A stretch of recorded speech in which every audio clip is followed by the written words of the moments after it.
Hello friends, let us now learn some important points about carcinoma of thyroid. So in carcinoma of thyroid, the carcinoma of thyroid can be either from follicular cells or from parafollicular cells also. So we have two different types of thyroid malignancies.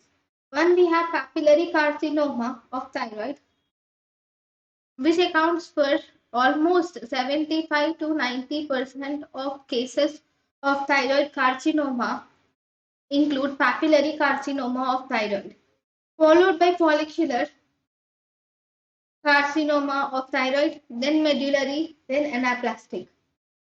Medullary, follicular, and anaplastic, all these will account for only 10 to 25% of all tumors, of all carcinomas of thyroid in America. So first we will learn some few important points about papillary carcinoma. Papillary carcinoma of thyroid can occur in any age. Any age it can occur, and it is most commonly seen in 30s, that is in the third decade, and it is also most common in seventh decade of life. So it has two peaks. That is most common. It is a bimodal disease with two peaks occurring most commonly in third decade and the other in seventh decade of life. Now, it is more common in women than in men. And if you see microscopically, this thyroid tumor, that is papillary carcinoma of thyroid, is multicentric, that is involving at different points in both lobes of thyroid. It is multicentric within the thyroid glands, and this multicentricity is seen in almost 20% of cases. In the papillary carcinoma of thyroid, we have this round laminated calcifications which are called as samoma bodies. So these samoma bodies are round, they are laminated, and they are actually the calcifications which are seen as samoma bodies. Okay, next. These samoma bodies are present in almost 35% of patients. If you see the route of spread of papillary carcinoma is mainly by lymphatics. It spreads through lymphatics. It can spread to cervical group of lymph nodes because obviously it is a thyroid tumor. So it spreads to cervical group of lymph nodes. Okay.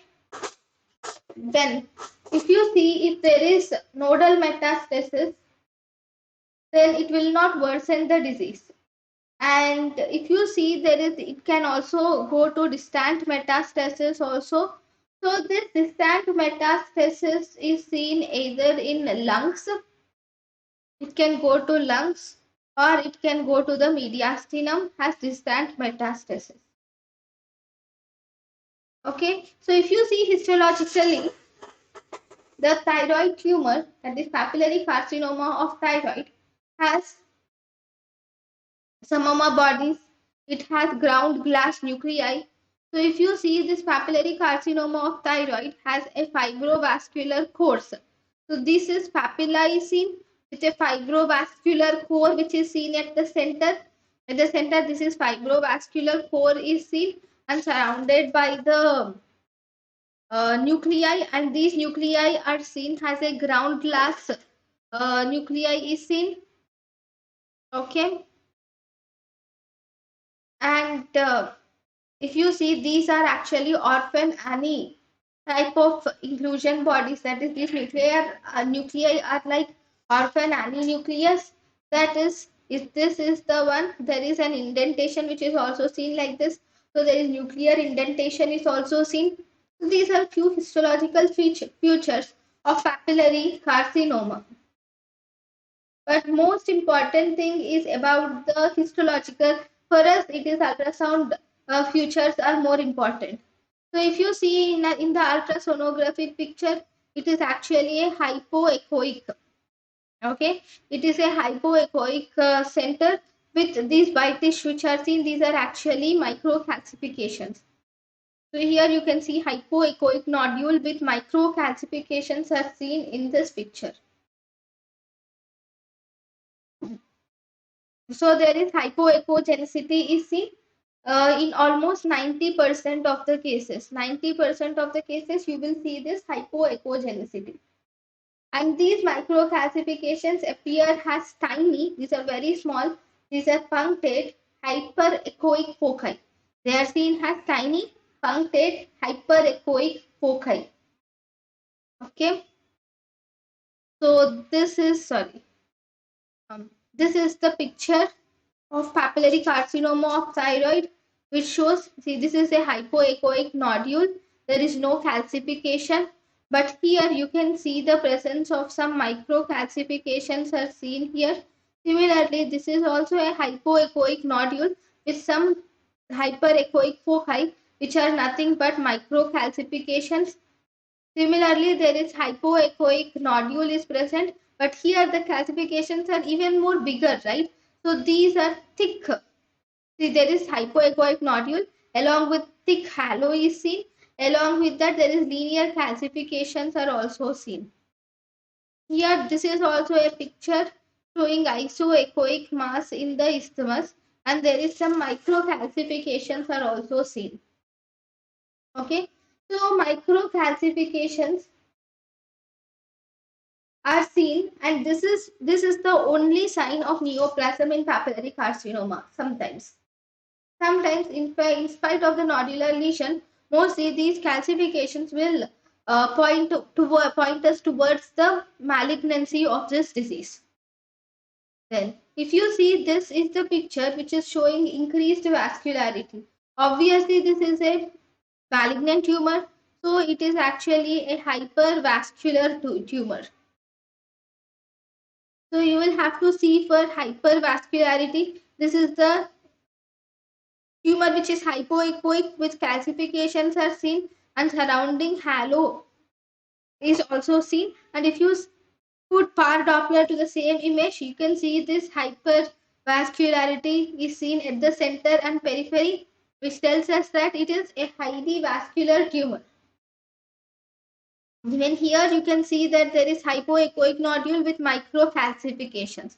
If you put a PAR Doppler to the same image, you can see the blood flow which is seen outside but not inside the cancer. So in most of the cases you will see hypervascularity, but in some rare cases you may not see vascularity like this.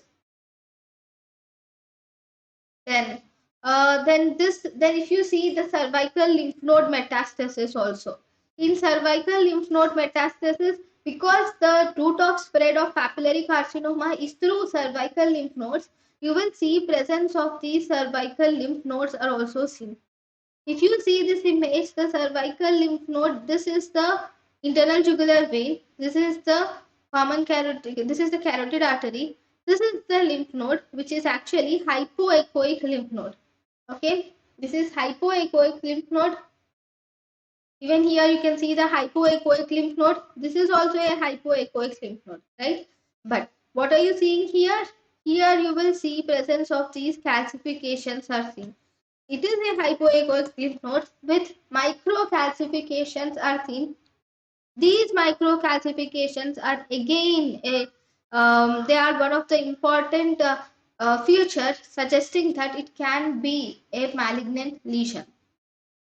Then you will also see that there is, here you can see some lymph nodes are seen. This is also a lymph node which is also showing again a calcification is seen.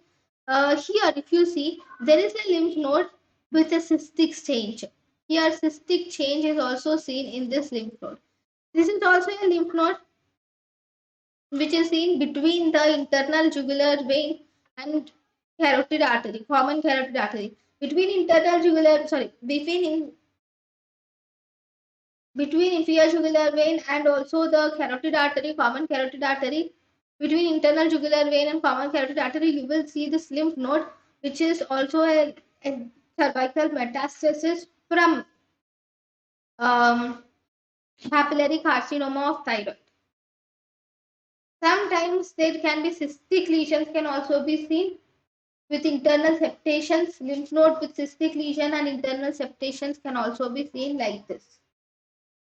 Okay, next. If you use a power Doppler, in the power Doppler, you will see that these solid nodules or non-cystic nodes, these solid or non-cystic nodes will show increased vascularity, or they will show tortuous or hypervascularity is seen diffusely in the papillary carcinoma of thyroid.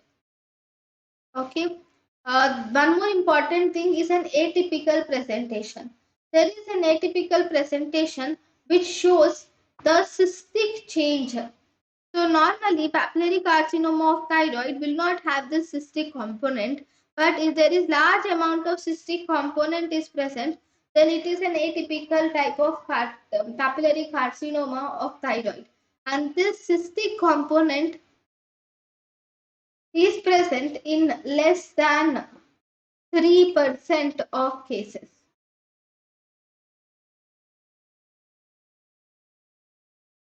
It is present in less than 3% of cases. Okay, next. In papillary carcinoma of thyroid, this might even invade the vessels. So invasion into the adjacent muscles is also important, and this invasion into the adjacent muscles will indicate that definitely it is a malignant lesion. There is no doubt that this lesion is a malignant lesion.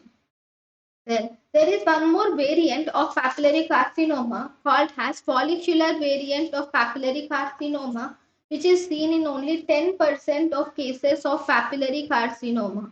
10% of cases of papillary carcinoma are seen in follicular variant, and if you see in this atypical or follicular variant of papillary carcinoma, you will see either isoechoic or hypoechoic nodule is seen, and this isoechoic or hypoechoic nodule is seen, and this is almost similar to that of papillary carcinoma itself.